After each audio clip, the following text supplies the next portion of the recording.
ये मूवी है एक आदमखोर मॉन्स्टर के ऊपर जिसने एक गांव में अपना आतंक फैला रखा था। सभी लोग इससे डरते थे। मूवी की शुरुआत में हम एक नदी में एक नाव को देखते हैं जिसमें एक मछुआरा अपने बेटे के साथ मछली पकड़ रहा था। इस लड़के का नाम था शूशैंग। उसे ऐसा लगता है कि नदी में उसका कोई नाम धीरे धीरे पुकार रहा है। वो अपने पापा से बोलता है कि पापा मुझे डर लग रहा है, मुझे प्लीज आप जल्दी घर ले चलो। उसके फादर बोलते हैं लेकिन बेटा तुम्हें डर किस चीज से लग रहा है। शूशैंग उन्हें बताता है कि अंकल 3 ने मुझे पानी के बंदर के बारे में बताया था जो सबको मार के खा जाता है। उसके फादर बोलते हैं तुम उसकी बात पर ध्यान मत दो, वो ऐसे ही कुछ भी बोलता रहता है और ऐसा कुछ भी नहीं है। इसके बाद उसके फादर पानी में मछली पकड़ने के लिए कूद जाते हैं। शूशैंग को काफी डर लग रहा था, उसे नदी में कोई दिखाई दे रहा था, इसलिए वो अपने पापा को ऊपर बुला लेता है। शूशैंग के फादर कहते हैं कि तुम इतना डरते क्यों हो, लेकिन जब भी उसके फादर को भी पानी में किसी के होने का एहसास होता है तभी कोई उनकी नाव को बहुत तेजी से टक्कर मारता है जिसकी वजह से ये लोग पानी में गिर जाते हैं। किसी तरह शूशैंग के फादर जल्दी से अपने बेटे को नाव पर वापस भेज देते हैं, लेकिन जब भी कोई चीज शूशैंग के फादर को नीचे पानी में खींच लेती है और शूशैंग के फादर की मौत हो जाती है। जैसे ही वो मॉन्स्टर उस नाव पर चढ़ता है सीन बदल जाता है और हम प्रेजेंट का सीन देखते हैं। अब शूशैंग बड़ा हो गया है और इस घटना को हुए काफी साल भी बीत चुके हैं। शूशैंग का एक बड़ा भाई भी है जो मेंटली नॉर्मल लोगों जैसा नहीं है। शूशैंग का घर नदी किनारे बसे एक गांव में है। इस गांव में अंकल 3 नाम के एक जाने माने बुजुर्ग आदमी थे जिनकी सभी लोग काफी रिस्पेक्ट करते थे। इस गांव में एक कसाई भी था जिसका एक लूशैंग नाम का बेटा और पांडन नाम की एक लड़की थी।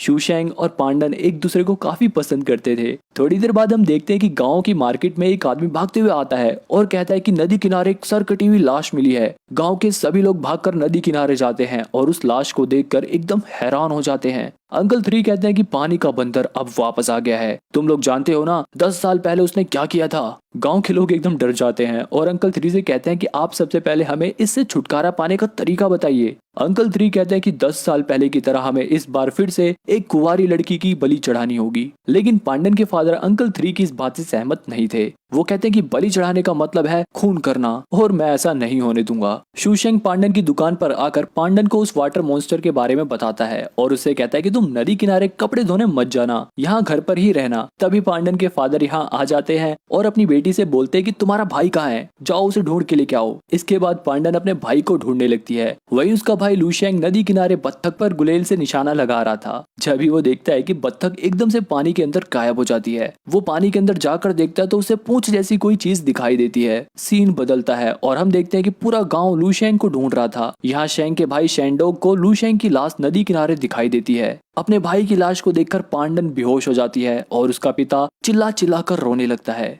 अंकल 3 कहते हैं कि अब तो सबको यकीन हो गया ना कि पानी का बंदर वापस आ गया है। इसके बाद गांव वाले मिलकर पानी के भूत की मूर्ति की पूजा करने लगते हैं और उसके लिए 3 जानवरों की बलि भी चढ़ाते हैं। जब यहाँ पर पांडन के फादर आ जाते हैं और पानी के बंदर की मूर्ति पर लात मारकर कहते हैं कि भाड़ में गई तुम्हारी बलि, तुमने ये क्या भूत भूत लगा रखा है। गाँव वाले पांडन के फादर को यहाँ से ले जाते हैं। वहीं अंकल 3 अपने पूर्वजों की पूजा करने लगते हैं ताकि वो इन्हें इस पानी के बंदर से बचा सके। इधर पांडन के फादर नदी में बम फेंक फेंक कर पानी के बंदर को चिल्ला चिल्ला कर बाहर बुला रहे थे। वो कहते कि जब तक आज मैं तुझे मार नहीं देता जब तक मैं यहाँ से नहीं जाऊंगा। गांव वाले यहाँ आते हैं और उन्हें यहाँ से ले जाकर गांव के एक घर में बड़े से लकड़ी के खंबे में बांध देते हैं ताकि वो और कोई हरकत ना कर सके। पांडन अपने पिता के लिए खाना लेके आती है। उसके पिता अपने बेटे को खोकर बहुत ही दुखी थे। शूशैंग पांडन के फादर के लिए वाइन लेकर जाता है और उनसे कहता है कि आप पानी के बंदर से अकेले नहीं लड़ सकते। उसके फादर बोलते हैं कि तुम डरपोक हो, तुम भूल गए तुम्हारे पिता की मौत उसी बंदर ने करी थी, लेकिन फिर भी तुम्हारा खून नहीं खोलता।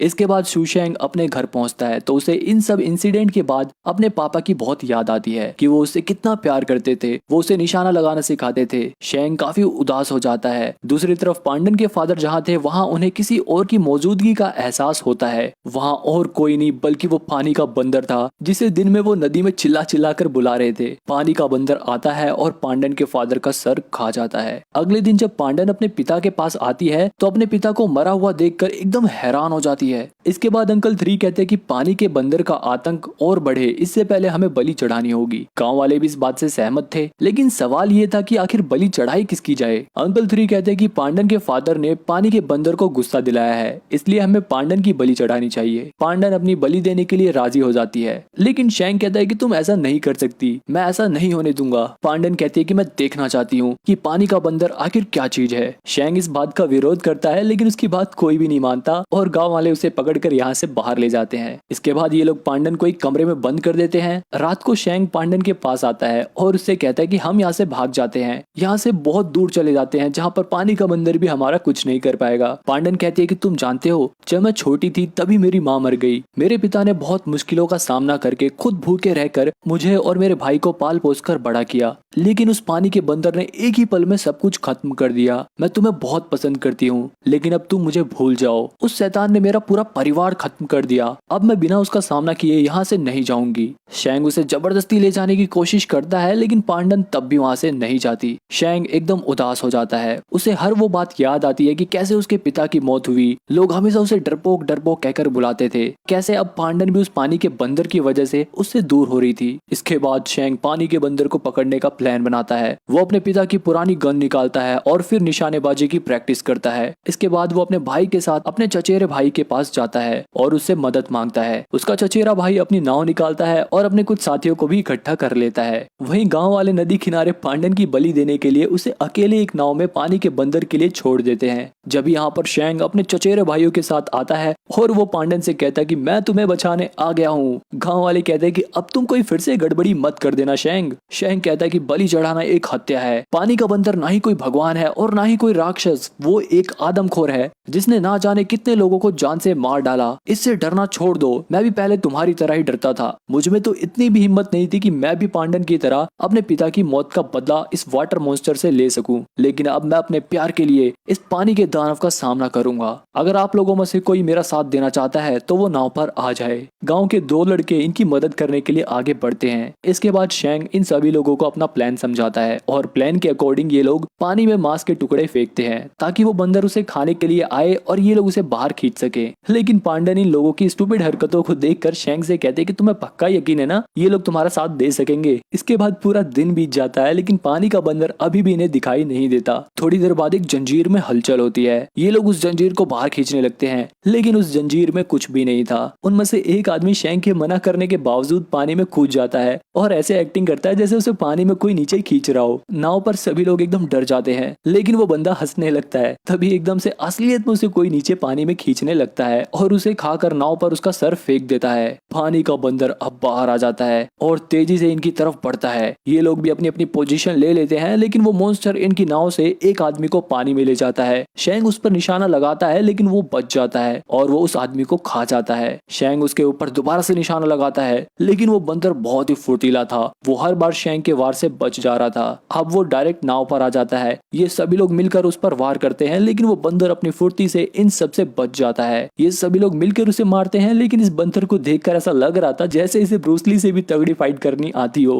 वो इन सबकी एकदम बैंड बजा देता है। ये लोग भी हार नहीं मानते और जैसे ही पानी का बंदर शेंग के ऊपर हमला करता है, पीछे से शेंग का भाई उसकी टांग पकड़ लेता है। मौके का फायदा उठाकर शेंग उस पर हमला करता है, जिसकी वजह से वो हल्का सा घायल हो जाता है। बाकी सब लोग मिलकर एक जाल में उसे पकड़ने की कोशिश करते हैं, लेकिन वो बंदर बहुत ज्यादा ताकतवर था। वो जाल से बाहर निकलकर पानी में वापस चला जाता है। अब ये लोग भी वापस शेंग के घर चले जाते हैं, क्योंकि पानी का बंदर इन सबको पहचान गया था और रात होते ही वो इन्हें ढूंढते हुए यहाँ पर आ जाता है। उसे कमरे में कोई दिखाई देता है और वो उसे मारने के लिए कमरे में घुस जाता है, लेकिन वहां पर कोई इंसान नहीं था, बल्कि ये शेंग का एक प्लान था। ये लोग उस कमरे के खिड़की दरवाजे बंद कर देते हैं और उस पर हमला करने लगते हैं, लेकिन वो बंदर अपनी फुर्ती और ताकत की वजह से इन सब के कई वार से बच जाता है। लेकिन शेंग की प्लानिंग बहुत तगड़ी थी। वो बड़ी चालाकी से उसका ध्यान भटकाकर उसे एक मजबूत से लोहे के पिंजरे में कैद कर लेता है। यहाँ हमें पता चलता है कि शेंग डरपोक नहीं था। वो इस पानी के बंदर को पकड़ने के लिए पिछले 10 साल से तैयारी कर रहा था। इसके बाद ये लोग उस आदमखोर को गाँव वालों के सामने ले जाते हैं। गाँव वाले इस बंदर को देखकर काफी हैरान थे। ये लोग अब शेंग को अपना हीरो मानने लगे थे और ये लोग डिसाइड करते हैं कि सुबह इस आदमखोर बंदर को जला दिया जाएगा। लेकिन जब यहाँ पर अंकल 3 आ जाते हैं और वो कहते हैं कि ये पानी का भूत है, तुम लोगों ने इसे पिंजरे में कैद करके बहुत बड़ी गलती कर दी। गांव का मुखिया कहता है कि आज रात जश्न मनाया जाए और हमारे हीरो को और उसके साथियों को शानदार दावत दी जाए और कल सुबह हम देखेंगे कि आखिर इस बंदर का करना क्या है। अब यहाँ ये सभी दावत का मजा उठाते हैं।